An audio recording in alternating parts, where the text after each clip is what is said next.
Hello mga ka-familia, no? So, manihapon ta ninyo dihang dapita. Diyan nakaluto man si amahan o gamay nga nilaan. So, sakto nino kay murag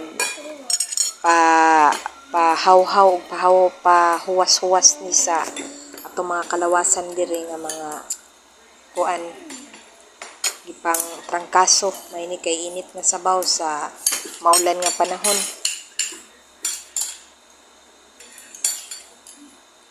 Sige, mga unta mga kapamilya kay kanang kuan. Ako. Gamay lang. Ilog na tanan ha. Kuha nga daw sa pakakutsara di diray serving spoon ha. Kau na unod da. Unod da gina. O lagi nino basta naidaghang mga pudya sa atong balay.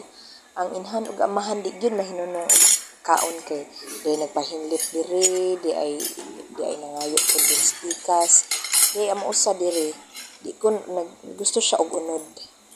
Unya, di siya modawat sa gihatag sa iyang amahan kay baboy ko no.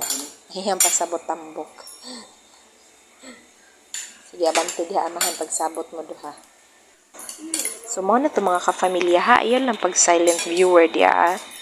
Pag-react sa diha sa ako post. Kay, bisag ako nakailan ni mo makita ta ka. Matik na na.